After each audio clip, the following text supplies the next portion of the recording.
सदगुरु कबीर कहते हैं, हद चले सो मानवा, बेहद चले सो साध। हद बेहद दो तुझे ताकर मता अगाध।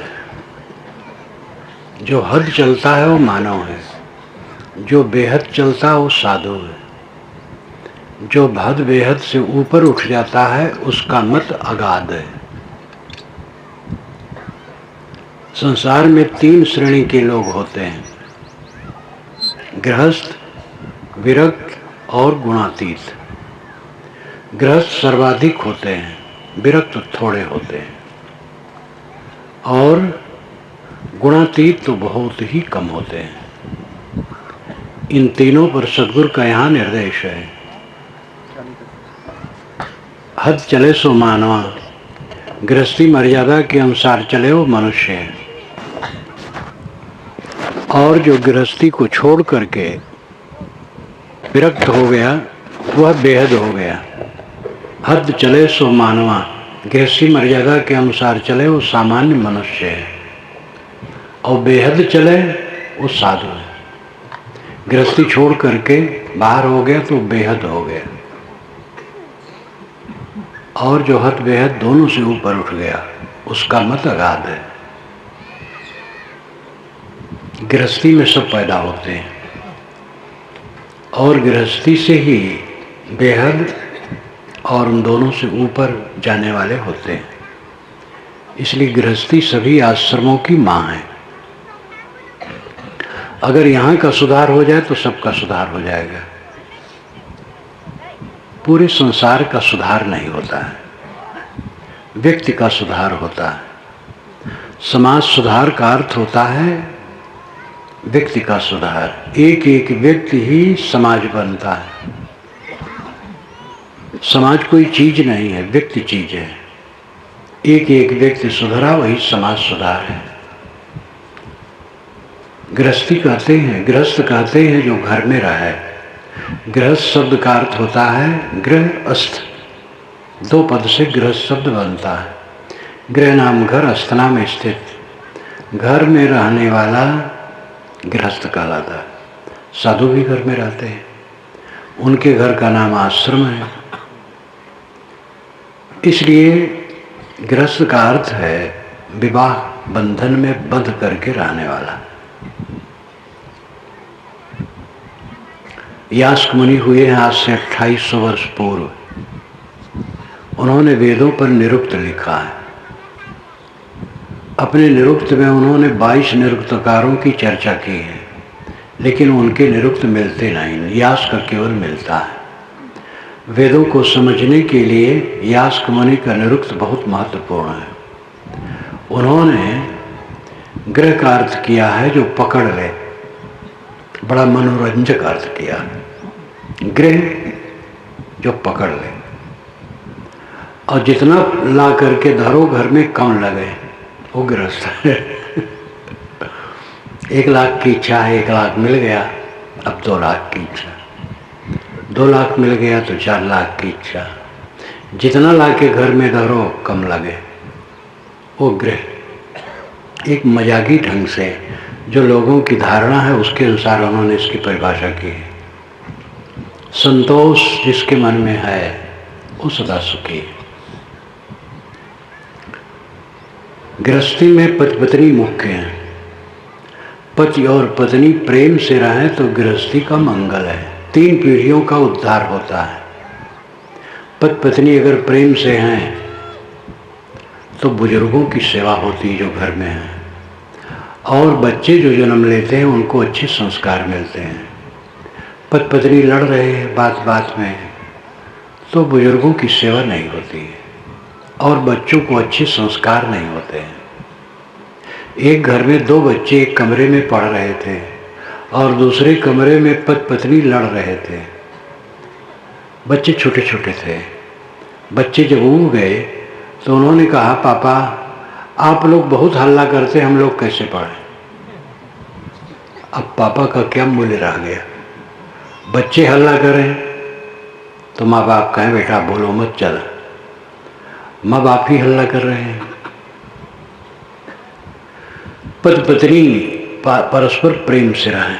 पति पत्नी में भी कलह, अब आजकल ये कलह और बढ़ रहा है क्योंकि शिक्षित लोग हो रहे हैं और शिक्षा में अहंकार बढ़ रहा है, इसलिए पति पत्नी में तलाक ज़्यादा हो रहा है, टुटन ज़्यादा हो रही है।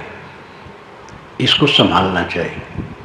विवाह एक बार हो गया, विवाह का अर्थ होता है विवाह विशिष्टम बहनम, विशिष्ट ढंग से निभाना विवाह का अर्थ है।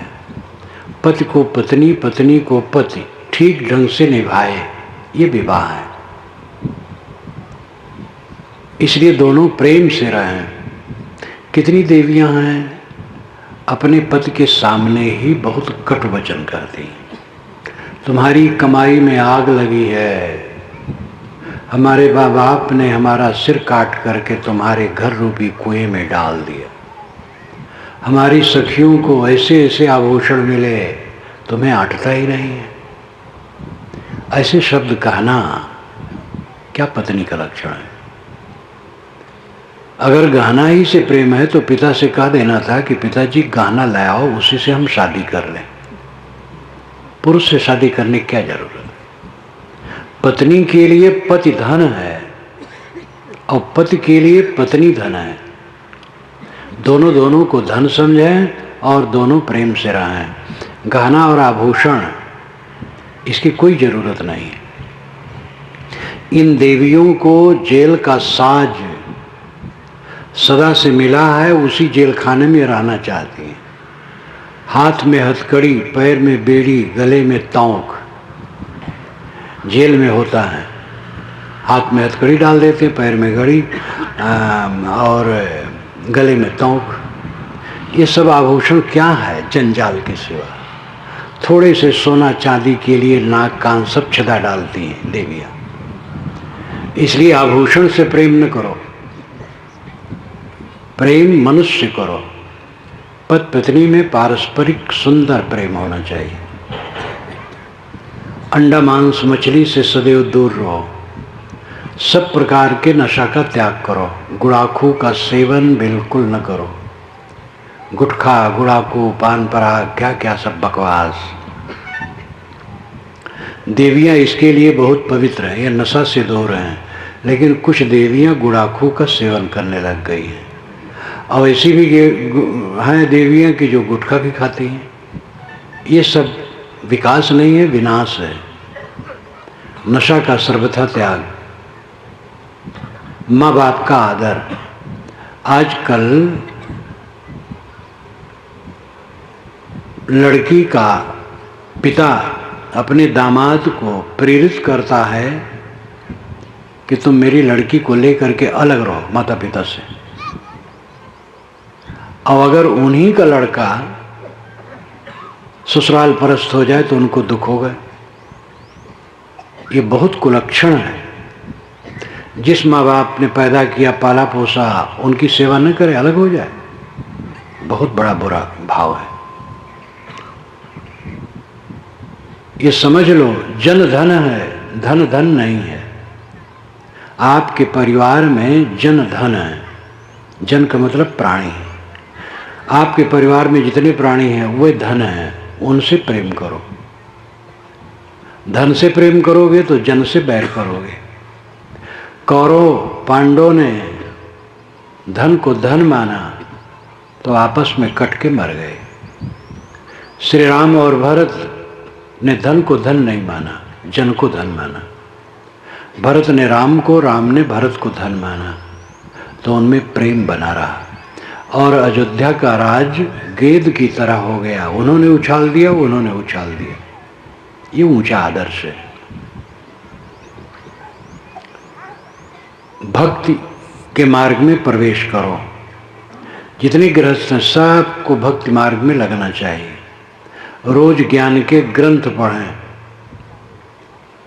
पूजा पाठ, ध्यान, चिंतन, जिस संप्रदाय में जैसा है वैसा करें। मैं अपने तरफ से कुछ नहीं कहता हूं कि ऐसा करो। जिस मार्ग में जो है, एक मार्ग तो नहीं है। कोई राम उपासक है, कोई कृष्ण उपासक है, कोई शिव उपासक है, कोई कबीर उपासक है, कोई मोहम्मद उपासक है, कोई बुद्ध उपासक है, नाम कहाँ तक लिए जाएं। जिस उपासना की श्रेणी में आप हैं उसके अनुसार रोज कुछ पूजा पाठ, ध्यान, चिंतन, अध्ययन, मनन करो। अकेले में बैठ करके आत्मचिंतन करो कि हमारे अंदर से मनोविकार कितने निकले और कितने बाकी हैं। काम की लंपटता, क्रोध की उत्तेजना, मोह, लोभ, ईर्षा, द्वेष, कलह, लड़ाई पहले जैसे है कि घटी है, इसका चिंतन करो और घटाओ। सद्गुण बढ़ें, दुर्गुण घटें, इससे सुख शांति होगी। कलह में स्वर्ग नहीं है और स्वर्ग में कलह नहीं। स्वर्ग कहीं आकाश में नहीं है। पुराणों में जो स्वर्ग की कल्पना है वो केवल कल्पना है, लेकिन स्वर्ग नरक है। मन का विकारी रहना नरक है, मन का स्वच्छ रहना स्वर्ग है। इसलिए मन की पवित्रता पर ध्यान दो, इसके लिए काम करो। अपनी कमाई में से कुछ दान पुण्य करते रहो। ये सोचो कि हम सब व्यवस्था कर लेंगे तब दान पुण्य करेंगे, तो व्यवस्था कभी पूरी नहीं होगी, सब समय अधूरी रहेगी। उसी में करते चलना चाहिए। महाभारत में सतुआ यज्ञ का वर्णन है। युधिष्ठिर ने यज्ञ किया तो बड़ी बड़ाई चली, तो एक नेवला ने कहा ये तो बेकार की बात है, सतुआ यज्ञ जितना ऊंचा था ये नहीं। तो कहा कि ये कैसे? कई एक ब्राह्मण था, पत्नी और उसके लड़के और बहू, 4 उंच वृत्त से वो रहते थे। उंच वृत्त, शिल वृत्त। उंच वृत्त का अर्थ है कि खेतों से फसल कट जाने पर वहाँ जो दाने गिरे हैं और मंडी में बाजार उठ जाने पर जो दाने गिरे हैं उसको बटोर ले, ये उंच वृत्ति है। और खेत कट जाने पर जब फसल चली गई तो वहाँ जो बालियाँ गिरी हैं वो बीन ले, उसको शिल वृत्त कहते हैं। शिल वृत्त और उंच वृत्त से वो ब्राह्मण गुजर करता था। 3 दिन में 1 दिन भोजन करता था। तो 3 दिन में उसने जौ, मटर इत्यादि बटोरा था, उसको पीस करके सत्तू बनाया था। तो 1 सेर सत्तू था, एक पाव चारों खाने बैठे, तैसे एक भूखा आ गया। तो जो खास था वो ब्राह्मण देवता अपना भोजन दे दिया। कहा अभी भी भूख है, तो धीरे धीरे चारों ने दे दिया। तो उसने जो वहाँ पर हाथ धोया उसमें वो नेवला लोटा तो आधी देह सोने की हो गई। अब आधी देह सोने के होने के लिए जहाँ यज्ञ होता था वहाँ लौटने जाता था, लेकिन नहीं होता था। तो उसने नेवला ने कहा कि वहाँ तो हमारा आधा शरीर सोने खो गया और यहाँ तो कुछ नहीं हुआ, तो ये युधिष्ठिर का यज्ञ बड़ा कैसे है? अब नेवला क्या बोलेगा? और कहीं कितना भी पुण्यात्मा हो तो वहाँ के पानी से, वो कीचड़ से किसी का शरीर सोना नहीं होगा। कहानियाँ काल्पनिक होती हैं, लेकिन बात यह है कि सतुआ यज्ञ श्रेष्ठ है। यहाँ बड़े बड़े यज्ञ और कर्मकांड करने वालों के अहंकार को तोड़ा गया है। तो ये बात नहीं है कि आप बड़ा कोई दान करें तब दान है, जैसा हो, 4 पैसा सही, कुछ न कुछ दान पुण्य के लिए प्रवृत्ति रखें। ये गृहस्थ का धर्म। अतिथि सेवा, अतिथि का आदर करें, पवित्राचार का व्यवहार करें, घर में सफाई, स्वच्छता, बर्तन साफ, घर द्वार साफ, झोपड़ी हो या महल हो, सारी चीज़ें कायदे से रहें। जूता चप्पल खड़ाऊँ यत्र तत्र पड़े न रहें, थूक और गंदगी पड़ी न रहे, पूरा घर साफ सुथरा और कायदे से रहे। और इस प्रकार अध्ययन मनन करते हुए भक्ति मार्ग में जो चलेगा उसकी गृहस्थी सफल है। उसी गृहस्थी में से फिर आगे ऐसे भी योग निकलेंगे जो विरक्त भी हो जाएंगे। तो हद चले सो मानवा। इस पर बहुत कहा जा सकता है, लेकिन संकेत काफी है। बेहद चले सो साध।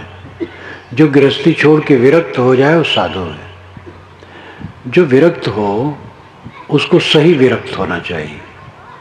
घर छोड़े और फिर घर में आके बैठे हैं और साधु वेश धर लिए, तो जहाँ कहीं पूजा प्रतिष्ठा कुछ मिली तो घर में ला करके लगाते हैं। बाल बच्चों में मोह है तो ऐसे लोग कलंक हैं। घर में रह के भक्ति करे, साधु न बने, और साधु बने तो सही बने। साहब ने इसके लिए कहा है, साधु होना चाहिए पक्का होई के खेल, कच्ची सरसों पेर के खरी वही न तेल। कच्ची सरसों पेरो तो न उसका अच्छा खली और न तेल। ऐसे अध कचरे में घर छोड़ दिया तो न इधर के रहे न उधर के रहे, न खुदा ही मिले न विशाली सनम। घर में रह के भक्ति करे, और घर में रहते रहते जिसको लगे घर नहीं है, परिवार नहीं है, मोह एकदम भुन जाए, घर में रहते रहते साधना करते करते, वो घर छोड़ेगा तो उसका पक्का रहेगा। विरक्त हो तो सच्चा विरक्त हो। जो विरक्त हो वह शुद्ध ब्रह्मचर्य का पालन करे। पुरुष विरक्त है तो नारी मात्र से कभी भी अपना अंग न छुआवे, पैर न छुआवे। पैर धुलाना तो बिल्कुल दूर नारियों से, पैर छुआवे भी ना। कोई अंग न छुआवे और न नारियों को छुए। विरक्त भाव से रहे, शुद्ध ब्रह्मचर्य। नारियां जो विरक्त होती उनको चाहिए पुरुष का बिल्कुल स्पर्श कभी ना हो, किसी पुरुष का। वैराग्य भाव सच्चा रहे। दुआ ताबीज गुल्ली गंडे ये सब न काम न करे। जहाँ तक ये झाड़ फूक जंतर मंतर है सब बकवास है। भूत प्रेत नाम के कोई जानवर नहीं है, ये मानसिक भ्रम है। शमशान में रात में एक गाय का बछड़ा बैठा पागुर मारता है या सोता है, और उसे भूत प्रेत नहीं पकड़ते हैं। कब्रों में चींटियां रहती हैं, मेढक रहते हैं, सांप रहते हैं, और भूत प्रेत नहीं पकड़ते हैं। अब आपको पकड़ते हैं क्योंकि आप भ्रम में हैं। भूत प्रेत कहीं नहीं होते हैं। लिखा तो है किताबों में, लेकिन किताबों में जो लिखा है सब सच नहीं है। विचारवान बनो, विवेकी बनो। भूत प्रेत झूठे हैं, जंतर मंतर झूठे हैं। अंग फड़कने से कोई हानि लाभ नहीं होता है, चाहे दाहिना फड़के चाहे बायां फड़के। दिशाशूल नाम की कोई चीज नहीं है। कहते मंगल बुध उत्तर जाओ तो काल है, लेकिन मंगल बुध को भी धमतरी से रायपुर के लिए बसें ट्रेनें छूटती है। बृहस्पति को दक्षिण जाओ तो काल है, और बृहस्पति को रायपुर से धमतरी लोग जाते हैं। इसलिए दिशाशूल कुछ नहीं। ग्रह पकड़ लिया, ग्रह कैसे पकड़ लिया? आपको पकड़ लिया, हमें क्यों नहीं पकड़ा? खुले आकाश में जितने लोग होंगे सबको धूप बराबर लगेगी। ग्रह अगर टेढ़ा है तो सब पर टेढ़ा है, और ग्रह टेढ़ा है तो पूजा करके शांत कैसे होगा? पूजा करके कोई एक बल्ब भी नहीं बुझा सकता है। इसलिए इन अंधविश्वासों में न पड़ो। आपके ऊपर कोई देवी देवता और भूत प्रेत नहीं तैरता है जो आपको कष्ट दे दे या सुख दे दे। हमारे और आपके जो अपने कर्म हैं वही सुख दुख के कारण है। इसलिए सदैव अपने कर्म को सुधारो और बिल्कुल निर्भय रहो। कोई आपको तकलीफ देने वाला नहीं। तो साधु महात्मा का वेश धर करके पाखंड में पड़ना और समाज को पाखंड में ले जाना बहुत बड़ा अपराध है। साधु का काम है वो अपने संप्रदाय के अनुसार उपासना करे, साधना करे और समाज को सदाचार का उपदेश करे। कौन क्या मानता है इसका मूल्य नहीं है, करता कैसे? राम उपासक है कि कृष्ण उपासक है कि कबीर उपासक है कि बुद्ध उपासक है कि महावीर उपासक है, इससे कोई मतलब नहीं। चलता कैसे, रहता कैसे, जीवन कैसे? जीवन को ठीक करना है। साधु सांप्रदायिकता विहीन उपदेश करे। हमारे संप्रदाय से कल्याण है, दूसरे से अकल्याण है, ये बिल्कुल झूठी बात है। कोई संप्रदाय सत्य का एकाधिकारी ठेकेदार नहीं है और कोई संप्रदाय अकल्याण का रास्ता नहीं है। संप्रदाय तो घरोदय हैं। कल्याण अकल्याण अपने कर्मों से होता है। जिसका मन खराब है, वाणी खराब है, कर्म खराब है, प्रत्यक्ष ही अपना अकल्याण कर रहा है। मोक्ष और स्वर्ग हर व्यक्ति के अपने हाथ में है। मन मैला है, नरक है। मन पवित्र है, स्वर्ग है। मन में मोह है, बंधन है। मन पूरा निर्मोह हो गया, मोक्ष हो गया। ये अपने पर निर्भर करता। संप्रदाय क्या करेगा? किसी संप्रदाय के सब लोग पवित्र नहीं होते हैं और सब अपवित्र नहीं होते हैं। सभी संप्रदायों में उत्तम मध्यम कनिष्ठ होते हैं। इसलिए साधु किसी संप्रदाय का हो, उस सांप्रदायिक उपदेश न करे। सदाचार, आत्मज्ञान, इन सब का उपदेश करे और अपनी शक्ति योग्यता के अनुसार साधना में लगा रहे। साधु समाज के लिए प्रेरक है। साधु के कुटिया में अगर अन्न न हो और एक दिन 2 दिन उनको उपवास रहना पड़े तो उनकी कोई बदइज्जती नहीं है। जो लंघन त्यों शोभ, साहिब ने कहा है। जितना लंघन हो, उपवास हो ही शोभा है। साधु की विशेषता है सदाचार में, साधना में, वैराग्य ज्ञान भक्ति से रहने में। इसलिए जो गृहस्थी त्यागे वो सही ढंग से त्याग करके वैराग्य भक्ति ज्ञान से रहे और समाज को अच्छी शिक्षा दे। हद बेहद दो तुझे ताकर मता अगाध। जो हद बेहद दोनों को छोड़ दे उसका मत अगाध है। अंतिम जीवन की स्थिति। इस दुनिया में हम चाहे जो पा जाएं, कुछ रहने वाला नहीं। किसी का नहीं रहा है और किसी का नहीं रहता है। छत्तीसगढ़ में मैं पहली बार गुरु जी के साथ सन 1954 में आया। उस समय के हमारे भक्तों का जो स्तर था वो सब के सब चले गए। जो उनके बच्चे थे वो बूढ़े हो गए और कई चले गए। और आजकल ऐसे जवान लड़के हैं जो जन्मे नहीं थे। ऐसे हर जगह की बात है, एक जगह की नहीं। सब भाग रहा है चारों तरफ। किसी के हाथ कुछ लगने वाला नहीं। इसलिए दुनिया का विवेक पूर्वक व्यवहार करना चाहिए, मोह नहीं। मोह गले की फांसी है। काहीं कबीर ते उबरे जाहि न मोह समाए। एक वाक्य काफी है। साहिब कहते वो उबरता है जिसके मन में मोह नहीं समाता है। सामने संसार है लेकिन मोह न करे। जिससे हम मोह करते हैं वो साथ रहने वाला नहीं है। मोह करेंगे पीड़ा पाएंगे। चाहे कोई भी मोह करे, संत मोह करें वो भी पीड़ा पाएंगे। क्षमा प्रकृति की तरफ से क्षमा नहीं है। ये रामायण का प्रत्यक्ष उदाहरण है कि महाराज राम अयोध्या के राज्य को तृण की तरह त्याग करके चल दिए और दुखी नहीं हुए। ये बड़ी बात है। लेकिन वही राम और सीता सोने के मृग में मोह किए तो भयंकर कष्ट हुआ। सोने का मृग सामने आया, सीता जी भावुक हो गई। उन्होंने कहा इसको जैसे भी हो लाओ। श्री राम ने तरकस बांध लिया और धन्ना संभाल लिया।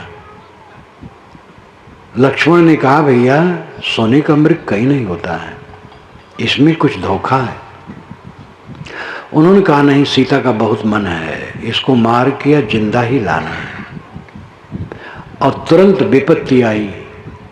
राम को बन बन रोना पड़ा और सीता को रावण के कारागार में रोना पड़ा और इसके आगे भी जीवन में रोना पड़ा। गोस्वामी जी ने उसको छोड़ दिया है।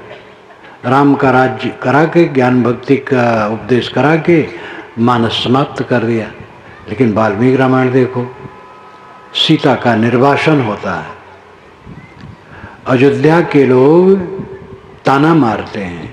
जो आप ये सुने हैं कहीं कि धोबी ने ताना मारा, धोबी ने कहीं चर्चा नहीं है वाल्मीकि रामायण में। तो एक छोटी सी पुस्तक में इसकी चर्चा है और वो बहुत फैल गई। वाल्मीकि रामायण में चर्चा है कि रात के समय श्री राम ने अपने मित्रों से पूछा, जब भोजन करके बैठे तो पूछा, मेरे लिए, मेरी माताओं के लिए, मेरी पत्नी के लिए, मेरे राजकाज के लिए अयोध्या में क्या चर्चा है। लोगों ने कहा सब चर्चा अच्छी है, एक चर्चा बहुत खराब है। लोग कहते हैं कि सीता जी रावण के घर में इतने दिन रहीं, 20-22 महीना रहने का संयोग पड़ा था। वो कारावास में थे, कोई खुशी से थोड़े थे। इतने दिन रही और राम ने फिर उनको पत्नी बना लिया। तो हम लोगों की भी पत्नियां कहीं रहेंगी, फिर पत्नी बनाना पड़ेगा।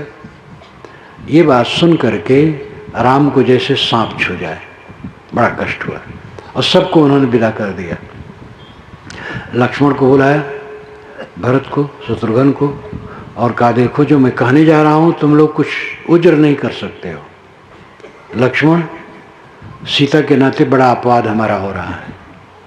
सुमंत और रथ को ले लो सुबह और ले जाओ और गंगा जमुना के पार वन में, वाल्मीकि वन में छोड़ दो और वहाँ बता देना कि तुम्हें राम ने त्याग दिया है क्योंकि अपवाद बहुत हो रहा है।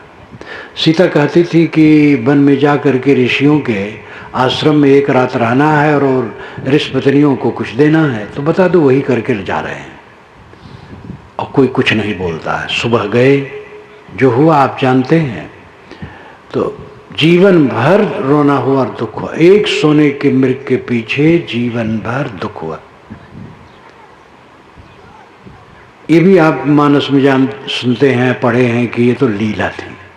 वाल्मीकि रामायण में कहीं लीला नहीं लिखा है, कथा थी और घटना थी, ये लिखा है।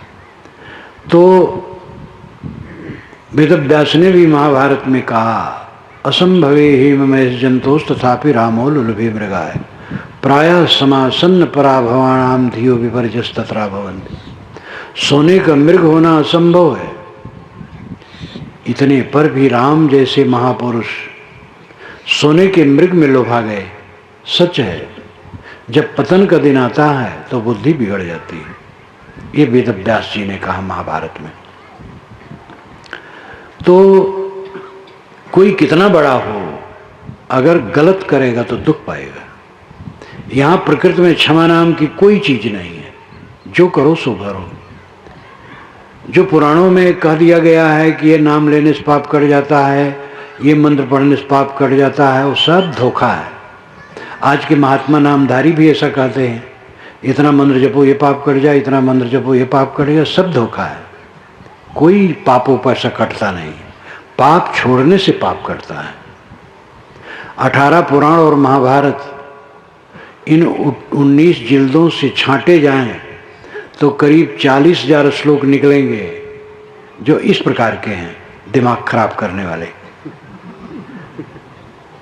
गंगा में नहाओ पाप कट जाएगा, और नर्मदा के दर्शन से मोक्ष होता है। एक बार इटावा में राजेंद्र प्रसाद शुक्ल में मेरा 8 कार्यक्रम करवाया था छत्तीसगढ़ में। तो कोटा में जब करवाया तो उन्होंने कार्यक्रम खत्म हुआ तो कहा कि साहब वहाँ घूम लें जहाँ वो अमरकंटक।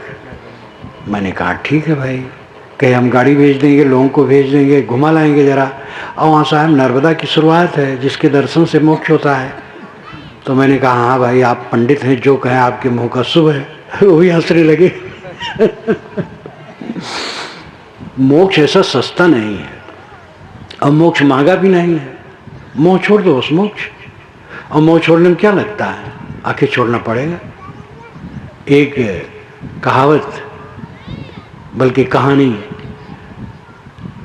2 आदमी एक सेठ से 100 रुपये लिए और कहे महीना भर में लौटा देंगे। नहीं लौटाए। एक तो लौटा दिया, एक नहीं लौटाया। साल भर बीत गया, नहीं लौटाया। उस सेठ पकड़ पाया और खंभे भी बतवा दिया। कहा अब रुपया दे दो तब छोड़ेंगे। कि अभी है नहीं, नहीं तो हम दे देते। तो कहे अच्छा तुम 100 प्याज खा लो तो हम छोड़ दें। वो खा लेंगे। रखा गया, 1-2 खाया, फिर नहीं खा पाया। तो कहा अच्छा 100 मिर्चा खा लो, छोड़ दें। तो कहा धरा गया, 1 मिर्चा नहीं खा पाया। अच्छा कहा देखो 100 जूते खा लो, हम छोड़ देंगे। उसने कहा जूता खाना थोड़े है, सहना है। तो पेट के बल लेट गया, पीठ पर जूते पड़ने लगे। जब 20 जूते पड़े तो दिमाग ठंडा हो गया और कहा सेठ जी 100 जूते में तो मैं मर जाऊंगा, मैं रुपये लौटा ही देता हूँ। रुपया मंगा करके लौटा दिया। अब समझदार कौन है? जो पहले वाला है, शर्त पर लौटा दिया। इसने तो बदनामी सही, प्याज खाए, मिर्ची खाए, जूते खाए, रुपए दिए, मुंह तो छोड़ना है। अब प्याज मिर्ची जूते खा के मुंह छोड़ना है कि पहले छोड़ना? नहीं, निर्णय कर लो, छोड़ना है। प्यारे से प्यारे का संबंध छोड़ना है, बच कोई नहीं सकता। इसलिए पहले से मोह को घटाओ। मोह छोड़ना मोक्ष है, सरल है। और कठिन है। वो नदी के देखने और नहाने से मोक्ष नहीं होगा, मंत्र जप से मोक्ष नहीं होगा। ये पुराणों में गड़बड़ी की गई है और महाकाव्यों में भी गड़बड़ी भर दी गई है। पुराने शास्त्रों में ऐसी बात नहीं है। आप लोग उदार बन करके विचार कीजिए। कबीर साहब ने कहा साधु ऐसा चाहिए जैसा सूप सुभाए, सार सार को कह रहे थोथा दे उड़ाए। सूप की तरह बनो। सूप में धान कूट करके रख दिया जाता और फटका जाता, भूसी उड़ जाती, चावल रह जाता है। ऐसे विवेक से फटक दो, जो सार है वो लो। वेद के ऋषि सत्तू और चलनी का उदाहरण देते। सत्य में उतना पुनंतो यत्र धीरा मनसा वाचम करते। विवेकवान वाणी को विवेक से छानते हैं, जैसे सत्तू भुना हुआ आटा छाना जाता है। वेद के ऋषि चलनी का उदाहरण देते हैं और कबीर साहब सूप का। दोनों ये बताते हैं कि नीर छीर विवेकी बनो, आंख मूंद करके न मानो। गोस्वामी जी ने भी कहा जड़ चेतन गुणदोष में विश्व कीन करतार, संत हंस गुण गहीं पे परिहरि वार विकार। करतार ने जड़ चेतन गुणदोष में जगत को बनाया है। संतजन हंस बन करके नीर को त्याग करके केवल छीर लेते हैं। जब ईश्वर की सृष्टि में से छान के लेना चाहिए, तब किताबों में से क्यों नहीं छान करके लेना चाहिए? तो गलत कोई करेगा, कोई बचेगा नहीं। ये पुराण ही इसके लिए भी कहते हैं। महाराज राम ने बाली को छिप के मारा तो राम ही कृष्ण हुए और जरा नाम के व्याध से अंत में मारे गए। श्री कृष्ण ने शिशुपाल की भुजा उखाड़ ली तो जगन्नाथ में श्री कृष्ण महाराज लोले बन के बैठे। ये पुराण ही बताते हैं। विष्णु ने वृंदा का सतीत्व नष्ट किया तो उसके साथ से वो पत्थर हो गए। यद्यपि काल्पनिक है, लेकिन पंडित ये बताना चाहता है कि ब्रह्मा विष्णु शंकर भी अगर गलत करते हैं, रामकृष्ण भी गलत करते, तो उनको भी उसका फल मिलेगा। दोनों बातें हैं, पोगापंथी बातें भी हैं और निर्भय निर्णय की बातें भी हैं, सब है। सार लेने की आवश्यकता है। निर्णयी बनो, ये समझ लो इस धरती आकाश के बीच में जितने अंश में गलत सोचोगे, गलत बोलोगे, गलत करोगे, उतने अंश में तकलीफ पाओगे, और जितने अंश में सही सोचोगे, सही बोलोगे, सही करोगे, सुख पाओगे। सही गलत क्या है? अपने मन इंद्रियों को चंचल करना और दूसरों को तकलीफ देना, ये गलत है। अपने मन इंद्रियों पर संयम करना और दूसरों को सुविधा देना, ये सही है। यही पाप पुण्य की परिभाषा है। तो गुणातीत अवस्था में जो संत पहुंच गया मन के पार, वो देखता है सब बालू रेत है संसार। ये देखो बालू रेत का ही शरीर बना है, इतनी मूर्तियां हैं बैठी हैं, सब क्या है? मिट्टी है। सामियाना मिट्टी है, दरिया बिछी है मिट्टी है, लाउड स्पीकर मिट्टी है, सब मिट्टी तो है। कपड़े मिट्टी है, कुछ दिन में मिट्टी हो जाएंगे। जो हद बेहद से पार है, आत्मानंद में निरंतर स्थिर है, वह इस तत्व को देखता है कि आज जो हमें सोना लगता है ये कांच है, मिट्टी है, और वो सब तरफ से अनासक्त होकर के आत्मलीन होता, आत्माराम, उसे आत्माराम कहा जाता है। आत्मा आरम, जैसे आजीवन, जीवन भर, वह वैसे वह आत्मा में सब तरफ से रमता है। कहीं उसको क्लेश मन में नहीं है। उसको गाली दो कोई दुख नहीं, प्रशंसा करो कोई हर्ष नहीं, हानि लाभ मान अपमान किसी में वो द्वंद्व ग्रसित नहीं होता है। नहीं सप्ताह प्रसपाम किंचित दमम द्वारम अमृत्यो वेदिम गुह्यम ब्रह्म तदिदम ब्रवीम नहीं मांसा श्रेष्ठतरम किंचित। ये महाभारत में आता है। जो मुझे गाली देता है उसको मैं थोड़ी भी गाली नहीं देता हूँ, क्योंकि मैं जानता हूँ कि अपने आप का दमन करना अमृत का द्वार है, अपने मन को मार लेना अमृत का द्वार है। एक मैं गूढ़ बात बताता हूँ, मनुष्य बढ़कर कुछ नहीं है। गुह्यम ब्रह्म तदिदम ब्रवीम नहीं मांसा श्रेष्ठतरम ही किंचित। मनुष्य श्रेष्ठ कुछ नहीं, मनुष्य महान है। सहना सीखो। वह ज्ञानी पुरुष सब सह लेता है, अमृत हो जाता है, वो जीते जीते मर जाता है। तब जानिया जब जीवत मुआ, ये साहब की आधी पंक्ति है। जीवन को तब जाना जब जीते जीते मर गया। मर जाने का मतलब क्या है? मन का मर जाना, मन का अहंकार शून्य हो जाना। उसके लिए जीना और मरना दोनों बराबर है। जीना भी झूठ, मरना भी झूठ। मैं तो शुद्ध चेतन हूँ और जीना मरना देह के लिए है, मैं देह नहीं हूँ। जैसे दूसरे की देहों को लोग देखते हैं, वह वैसे वह अपनी देह को देखता है कि अलग है। स्वप्न पुरुष, छाया पुरुष, प्रतिबिंब पुरुष, कल्पना पुरुष, ये चार पुरुष जैसे झूठे हैं तैसे मेरा शरीर भी झूठा है। स्वप्न पुरुष, स्वप्न में आपने किसी को देखा वो झूठा है। छाया देखी अपनी, वो झूठी है। दर्पण के सामने खड़ा हुआ प्रतिबिंब देखा, वो झूठा है। मन से कल्पना की किसी मनुष्य की, वो झूठा है।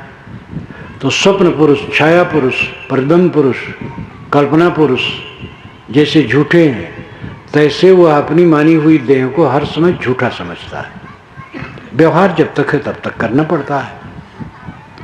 तो इस प्रकार वो गुणातीत संत सदैव आत्माराम परमानंद में रहता है, दुखहीन निर्भय सुख।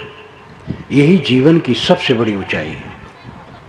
इस तक पहुंच करके ही सारे क्लेशों का अंत है। नहीं तो भटकना है संसार में, बारंबार जन्म और मरण के चक्कर में बहना है। तो सदगुरु ने एक ही साखी में तीनों का निर्देश किया। हद चले सो मानवा, जो गृहस्थी मर्यादा के अनुसार चले वो मनुष्य है, और बेहद चले सो साध, जो गृहस्थ से विरक्त हो गया वो साधु है।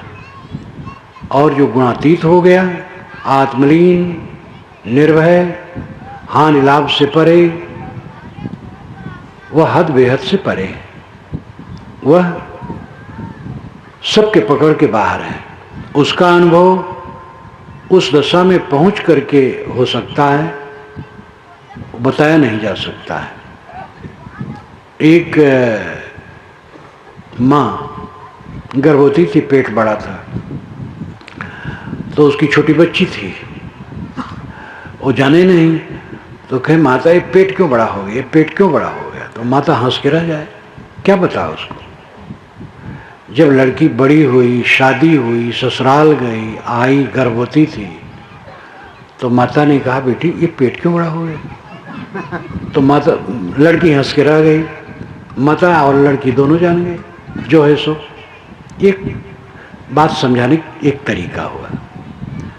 वह स्थिति जो हद बेहद से परे है, शोक रहित जीवन, क्लेश रहित मन वाला, वो बताया नहीं जा सकता। वैसे हो जाओ तब उसका अनुभव होगा। अवैसी दशम पहुंच करके ही दुखों का अंत होगा। किस लिए दुनिया में मोह माया बटोरे? अगर ये संसार ऐसे रहे, परिवार धन दौलत सब बराबर बने रहे, तो मोह किया जाए? ये रहने वाला नहीं है। इसलिए गृहस्थ विरक्त, सबको विरक्त होना चाहिए।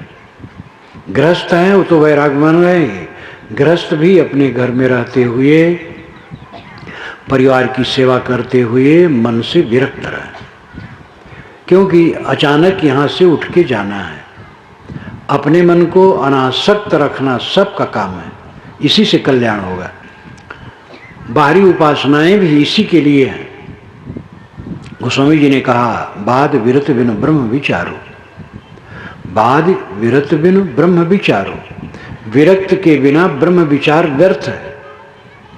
बड़ा बड़ा ज्ञान झलते हैं, ब्रह्म बात करते हैं, मन में वैराग नहीं है तो ब्रह्म विचार क्या करेगा? बाद विरत बिनु ब्रह्म विचारो। सारा ज्ञान निर्मोहता के बिना बेकार है। निर्मोह होकर के जियो, परिवार का पोषण करो, बाल बच्चों का आदर करो, सबसे प्रेम का बर्ताव करो, और सबसे छूटने के समय को भी समझो कि ये पक्का है। लगे बाग पे देख लगने न पारे, बाग लगाओ लेकिन लगने न पाए। श्री प्रेम साहिब की पंक्ति है। पेड़ जब लगाया जाए तो एक पेड़ दूसरे पेड़ से दूर लगाया जाए, दोनों एक में लगे ना, लगे बाग पर देख लगने न पारे। बाग लगाओ लेकिन एक पेड़ दूसरे में न लगे। बड़ा बढ़िया कथन है। जीवन में सबसे सुंदर बर्ताव करो, मोह छोड़ करके, इसी में क्लेशों का अंत है।